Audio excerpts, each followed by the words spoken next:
Namo Myoho Renge Kyo, Namo Myoho Renge Kyo, Namo Myoho Renge Kyo. Hi, everyone. Good to see you, figuratively. Is that right?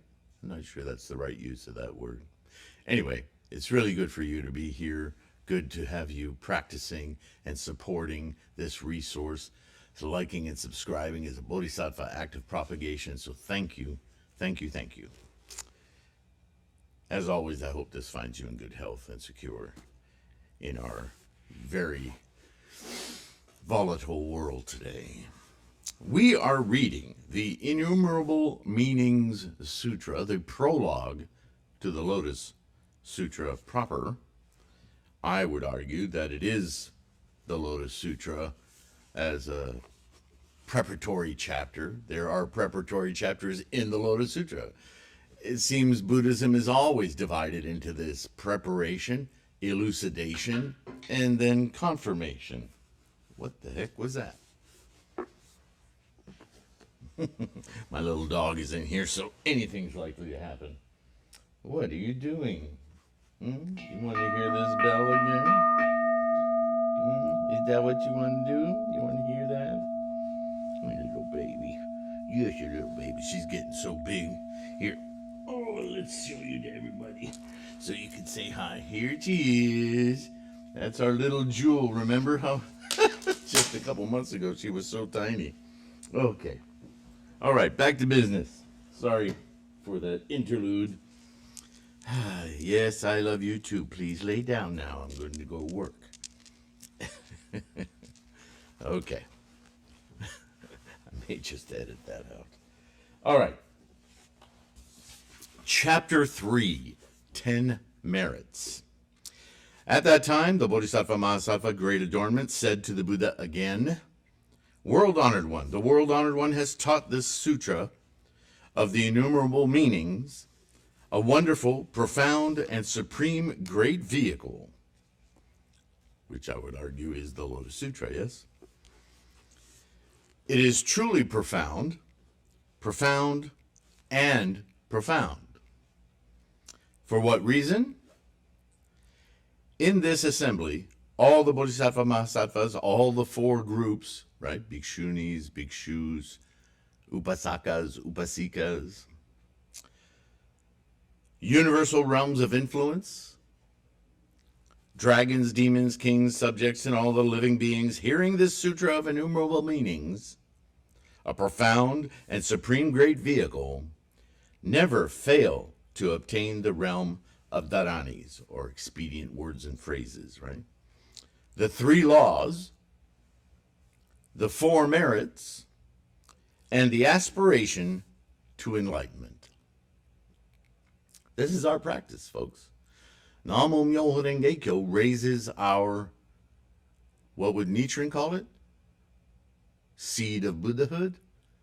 And when we achieve the seed of Buddhahood, when we experience the seed of Buddhahood, remember the lotus flower, Renge? Well, if the seed is there, so too is the blossom. So by chanting the seed of Buddhahood, we experience Buddhahood. This is the invocation of the dharani of Namo Myoho Renge Kyo. Everything prior to this Lotus Sutra has been just talking about getting there. The jhanas, the skandhas, all the enumerated little aspects of the mind in the one chant, the dharani of Namo Myoho Renge Kyo, the entirety of the Dharma teachings shifts, paradigm shift to experiencing that Dharma, not the teachings, because the teachings are just a means to an end. The goal here is the experience of Buddhahood. Yes? Is this a surprise to anyone? Right? We're not chanting to learn about it. We're not chanting to get pamphlets. Although he does talk a great deal about achieving the many dharani, because we need skillful means here in the physical world, in the mundane samsaric saha world, In this Saha world of the physical beingness, we need to use our words to communicate the valor, value, rigor, and amazement of achieving Buddhahood so that others can pursue their path to the same goal, Buddhahood, Buddhaness. Opening that Buddha eye in the mind, which Nichiren would term Gohonzon. Opening that Buddha eye in our sentient individual minds is the Gohonzon. Don't confuse that with the mandala, right? The mandala is that perfect tool, physical tool, perfect encapsulation of the Treasure Tower chapter to open that eye in our minds.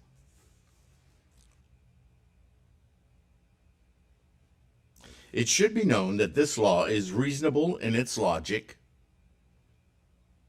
unsurpassed in its worth, and protected by all the Buddhas of the three worlds. No kind of demon or heretic can break into it, nor can any wrong view of or life and death destroy it, because it is the engine of life. It is the cosmos. You can't just obliterate the cosmos. It is happening, like it or not. Your awareness of it, your experience of it, that's at issue. We are momentum, my friends. We are not static. Nothing is static. Not even the concrete foundation beneath your feet is static. Everything is in inertia, momentum, constantly changing. For what reason? Because hearing it but once is to keep all the laws, is in keeping with all the laws. Is once you know this, you experience it, there's nothing else to know. You know everything. Can you hang on to it? This is the subject of repetition and practice, yes. Because of this Saha world and its incessant monkeys, yeah?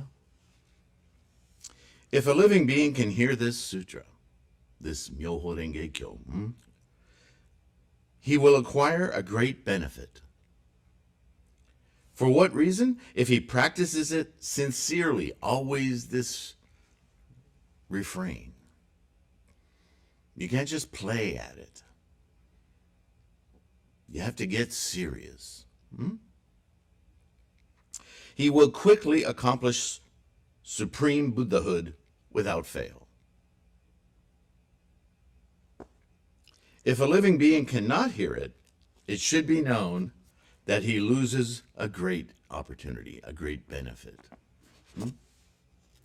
He will never accomplish supreme Buddhahood, even after a lapse of infinite, boundless, inconceivable asakaya kalpas. For what reason? Because he does not know the great direct way to enlightenment. He meets with many sufferings in walking steep ways. Life becomes difficult because that is the focus of your mind. Your mind in the Saha world goes samsaric, obsessed with possession, ownership, identity. But that's not life. That's a strong divergence from life. World honored one, this sutra is inconceivable to the unenlightened. World honored one, be pleased to explain the profound and inconceivable matter of this sutra out of benevolence for all the people. World honored one, from what place does this sutra come? For what place does it leave? At what place does it stay? Whereupon does this sutra make people quickly accomplish perfect enlightenment, having such infinite merits and inconceivable power? And I have a note here. The elaborate foreboding here of the latter to come statements within the Lotus Sutra proper about the difficulty to understand and even more difficult to accept this profound teaching of immediate enlightenment, right? Remember, this is the prologue. This is what's coming. At that time, the world-honored one addressed the Bodhisattva Mahasattva, great adornment. Excellent, excellent, good sons and daughters, just so, just as you say. Good sons and daughters, I teach this sutra as profound, profound, and truly profound.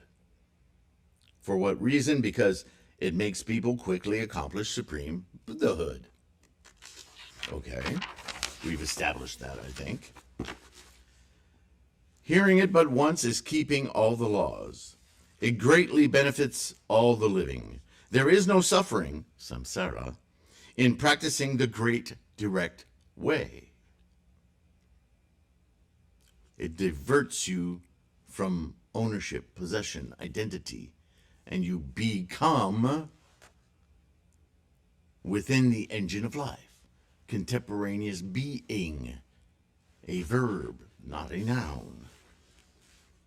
Good sons and daughters, you ask where this sutra comes from, where it leaves for, and where it stays. Do you listen attentively? Good sons and daughters, this sutra originally comes from the abode of all Buddhas, leaves for aspiration of all the living beings to the realization of Buddhahood, and stays at the place where all the bodhisattvas practice. Duh. Right? I make a couple of notes here. The abode of all Buddhas is the entire cosmos, as stated earlier. Again, we continue to read in this prologue sutra an overview of the ideas and teachings to be enumerated throughout the Lotus Sutra's chapters. This is a key point that the Lotus Bodhisattva is singular in achieving, and in the insight that the Buddha mind manifests as experience within the 5-foot flesh and blood body of human beings, quote unquote, as Nichiren says, in the realm of form, samsara, and yet, or saha, samsara as our mind perceives it, and yet disconnected from its swirl of cravings and clinging within it. This realization of Buddhahood is a dramatic perceptive shift from samsara as the container of all experience to an open and interminable realm of constant momentum of energies of life to be witnessed with the enlightened mind, and thereby converting all the lower consciousnesses to enlightened capacities, the Buddhahood within all of them, yes, of experience without trace or stasis. This is the moment-to-moment reality of all phenomena. The ninth consciousness, which wraps all the others. Good sons and daughters, this sutra comes like this, leaves like this, and stays like this. Therefore, this sutra, having such infinite merits and inconceivable powers, makes people quickly accomplish supreme Buddhahood within this bodily realm. Let me go over those three things that may still be confusing you. Sutra comes like this, leaves like this, and stays like this. Sutra comes like this as the act of invoking our Buddhahood. Leaves like this, leaves samsara to instantiate full, perfect, complete enlightenment. And stays like this, once achieved, you conduct yourself in this physical realm, this saha world, as a bodhisattva, maintaining that connection with the prescient, moment-to-moment awareness of life. Make sense now? Good sons and daughters, do you want to hear how this sutra has 10 inconceivable merit powers? How does this change your life? How does your mind alter its perception when you experience Buddhahood? The Bodhisattva Great Adornment said, we hardly want to hear. Yeah, I imagine you would. The Buddha said, good sons and daughters. 1. First, this sutra makes the unawakened bodhisattva aspire to Buddhahood, because the previous bodhisattva of the lesser teachings aspired to be an arhat, or a fully aware, able to discuss the teachings of Buddha. But the idea that they could actually instantiate Buddhahood in this lifetime, this 5-foot flesh and blood body, as Nichiren says, still elusive. But in the Lotus Sutra, that shifts. This is that subtle difference, profound difference between the prior Bodhisattva teaching and the Lotus Bodhisattva teaching. Do you see the division now?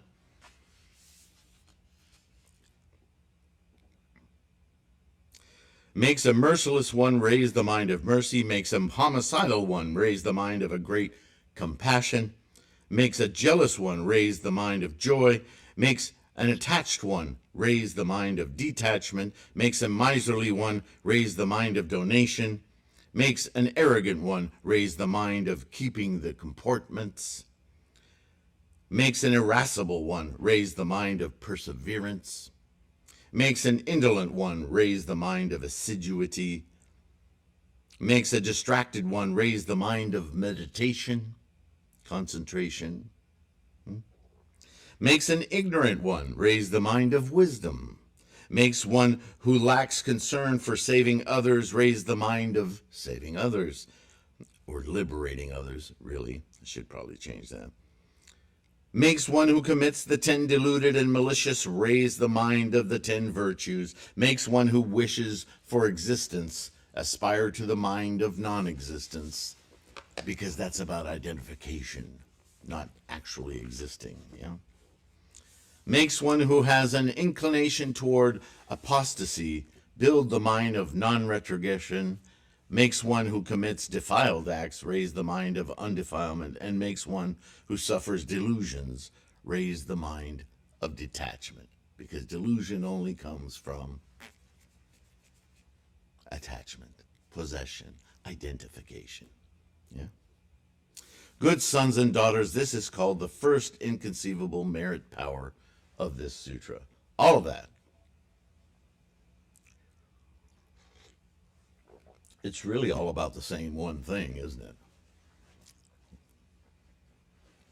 The letting go, the profound letting go of our identification with Saha, the Saha world. That disease is samsara, a condition of mind. A note here, an explicit description of results of enlightened influence of karmic momentum via the actions of thought, speech, and or body within the 3,000 realms in a single thought moment of life, as in Nichiren's doctrines explored and examined from Ji, Zhanran, and Saicho to Nichiren. Some would call this the changing of karma. Is it? But more to the point, it is the influence and mollifying of repercussions of karma. Should I talk about that for a moment? Maybe I should add it to the book. I have written many things about karma. Maybe at this point in our discourse, it would be helpful to understand that freight train of karma.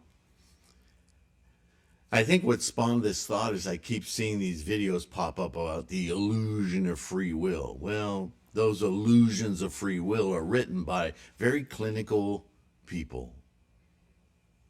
They don't seem to be able to think abstractly. Sam Harris and all. They're not stupid people. What I'm saying is, to them, they look at the equations of science, biology,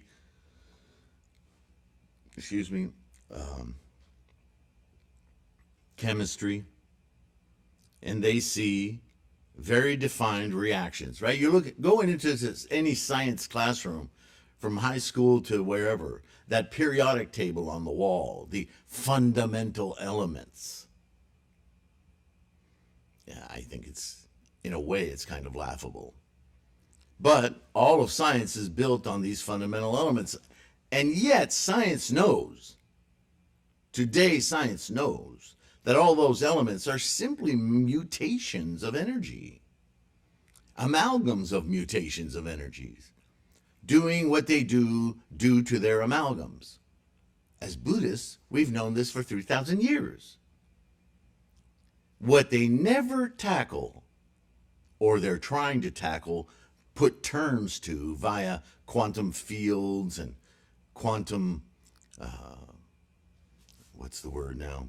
Fluctuations, is they refuse to identify that those fluctuations are not controlled. They are not predetermined. Once form comes of quiescence through formation and form, once form is there, then form is form. So to them, form is form means there is no free will. You're predestined to do whatever that form says you're going to do. What Buddha tells us, much more profound, and yet more profound, is that our conscious mind can intermingle with the formations, preform.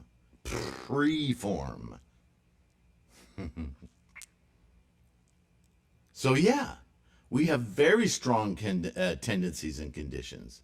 This is why, as I've said before, we find ourselves repeating patterns in life. Why am I always with somebody like this? Why do I always get so this in this situation? Why do I, right? We notice it. We're not ignorant. We're ignorant of Buddhism maybe, but we're still perceiving. We see what's happening. But we do have free will, my friends, because if we train our minds, and this is the rub, because it takes effort. We have to constantly train. Because without training, we just fall into old habits. Isn't that the fact? Even a well-trained dog will, without reinforcement, go back to what they achieve, what they feel is reward. That is how they keep doing the things we train them to do, because we give them reward. Stop giving them reward and see how it doesn't take very long before they go get the ball and then just sit and play with it by themselves. No, I'm not bringing it back to you. You used to give me treats. Hell with you. Your mind does the same thing. You have to continuously train it. So in that training, the 3,000 realms in a single thought moment is exactly what science has not come to yet. They're not looking at the formations, they're just looking at the product. It's a very physically materialistic based research. But there are those who are not materialists. There are those, like Roger Penrose and others, who are getting the glimmer of consciousness from this fluctuation, this uncertain. What did Shakyamuni say? The Four Noble Truths. I keep going back to them because he's never changed his tune. Life sucks. 2, life sucks because you're attached to everything. You're forming bonds all the time. You want to stop suffering? Guess what? Cease the formations. Don't obliterate what is. It's too late. It is what it is.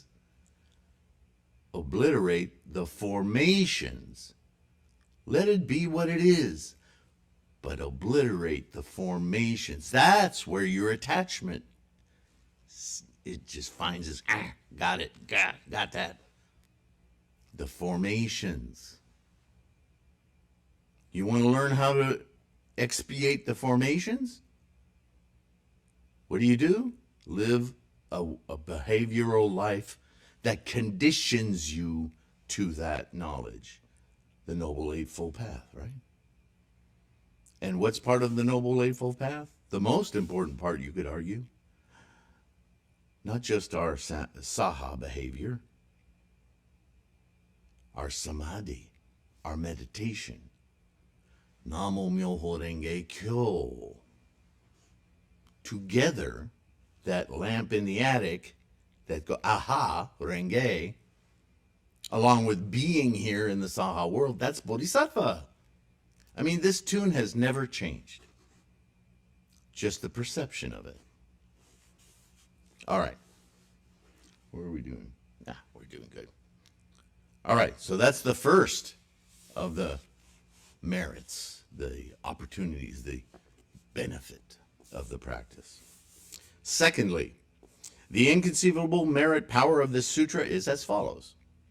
If a living being can hear this sutra but once, Myoho Renge Kyo, you just heard it, sorry.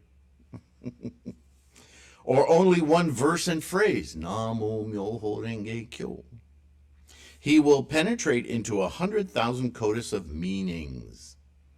And the law kept by him cannot be explained fully, even in infinite kalpas.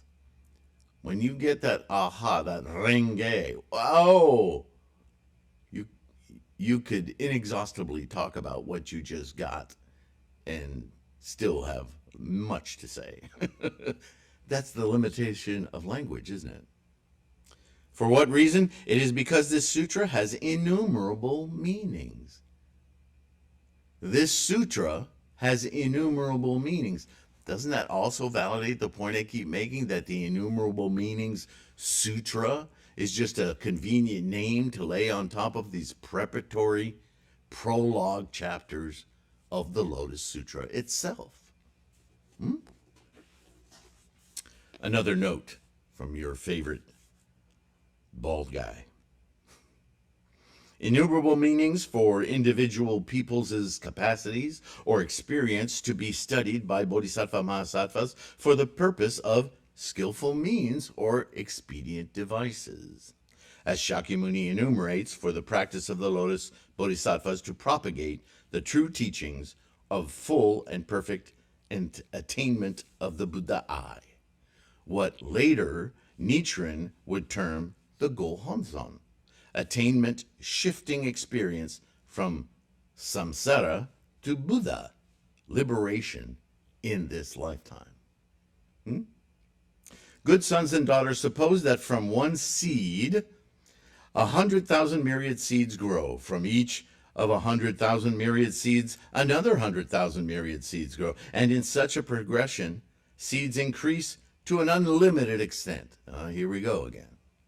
Incalculable, unknowable. Let's break their linear idea of time and accrual.